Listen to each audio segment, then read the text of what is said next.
Good morning, students. How are you all? I hope you all are good at home. Today we are starting a new chapter of history, chapter number 3rd, and the topic is the Delhi Sultanate. In this chapter, we will discuss the different rulers who ruled over Delhi. इस chapter में हम discuss करेंगे उन राजाओं के बारे में जिन्होंने दिल्ली के ऊपर शासन किया है. We discussed about the Battle of Tarain, which was fought between Prithviraj Chauhan and Muhammad Ghori in 1192 CE. Prithviraj Chauhan defeated by Muhammad Ghori. After defeating Prithviraj Chauhan, Muhammad Ghori established his empire in India in 1192. Muhammad Ghori conquered the Battle of Tarain with the help of his governor named Qutbuddin Aibak, who was earlier bought by him as a slave. Mohammad Ghori Tarain का युद्ध उसके general Qutubuddin Aibak की help से जीतता है, जो कि कुतुबुद्दीन ऐबक मोहम्मद गोरी का एक गुलाम होता है जिसको वो खरीद करके अपने साथ में रखता है. Now the next topic is foundation of the slave dynasty.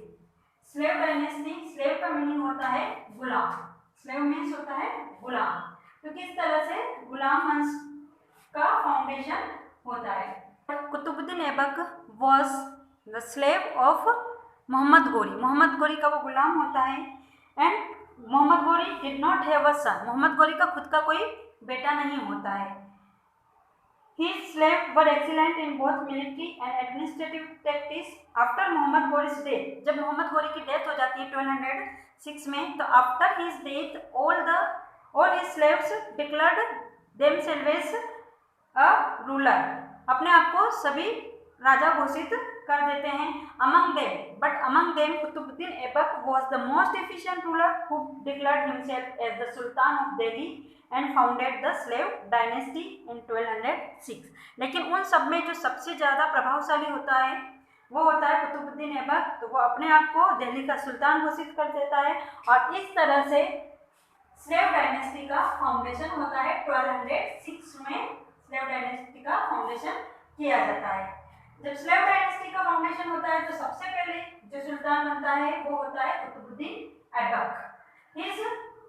The first Sultan of Delhi, he conquered Ajmer, Delhi, Jhansi and Meerut. He was a good administrator. वह एक बहुत अच्छा प्रशासक था. He built 2 mosques. उसने 2 mosques भी बनवाई हैं, which are famous till now, जो कि अभी तक फेमस हैं. One is Quwwatul Islam Mosque in Delhi and second is अढ़ाई दिन का झोपड़ा in Ajmer. He also started building the highest Minar, the Qutub Minar. उसने जो कुतुब मीनार जो कि अभी दिल्ली में लोकेटेड है और जो सबसे बड़ी इमारत मॉन्यूमेंट्स जिसको माना जाता है मीनार, सबसे लंबी जो मीनार है उसका कंस्ट्रक्शन भी कुतुबुद्दीन ऐबक ने स्टार्ट किया था. But it was completed by Iltutmish, but he didn't complete it. Qutbuddin Aibak उसको कंप्लीट नहीं कर पाया. It was completed by Iltutmish. As he died accidentally in 1210 CE while playing polo. क्योंकि 1210 में जब वो पोलो खेल रहा था तब पोलो खेलते हुए उसकी डेथ हो गई थी. The next Sultan of slave dynasty was Iltutmish. Iltutmish was also a slave of Qutbuddin Aibak. जैसे कुतुबुद्दीन ऐबक मोहम्मद गोरी का गुलाम था, उसी तरह से इल्तुतमिश भी कुतुबुद्दीन ऐबक का गुलाम था. अब the next sultan of Delhi was Razia Sultan. She was a great woman ruler. Though Iltutmish had many sons but no one was as efficient as his daughter Razia. So before dying he chose Razia as his successor. हालांकि इल्तुतमिश के बहुत सारे बेटे थे लेकिन उतना efficient मतलब उतना काबिल कोई नहीं था जितना कि रजिया एक लड़की होते हुए काबिल थी. सो बिफोर डाइंग, इसलिए मरने से पहले इल्तुतमिश रजिया को दिल्ली का सुल्तान डिक्लेयर करके जा. Razia ruled for a short period for 4 years. पर वो बहुत कम समय के लिए शासन कर पाती है, ओनली 4 years के लिए. After her death her younger brother Nasruddin was the Sultan of Delhi, but all the powers were controlled by Ghiyasuddin Balban. लेकिन गियासुद्दीन बलबन के हाथ में सारा पावर होता है. When he became the ruler of Delhi, और उसके बाद में गियासुद्दीन बलबन है वह दिल्ली का सुल्तान बन जाता है. Sultan of Delhi was Ghiyasuddin Balban. After death of Nasiruddin की डेथ के बाद में 1266 में जब नसरुद्दीन की डेथ हो जाती है तो उसके बाद Ghiyasuddin Balban declared himself sultan of Delhi, अपने आप को वह दिल्ली का सुल्तान घोषित कर. Also a slave of Iltutmish, Ghiyasuddin भी इल्तुतमिश का गुलाम होता है. But he wanted the people to respect him like a god, वह हमेशा ये चाहता है कि लोग उसको भगवान की तरह पूजे या फिर उसका सम्मान करें.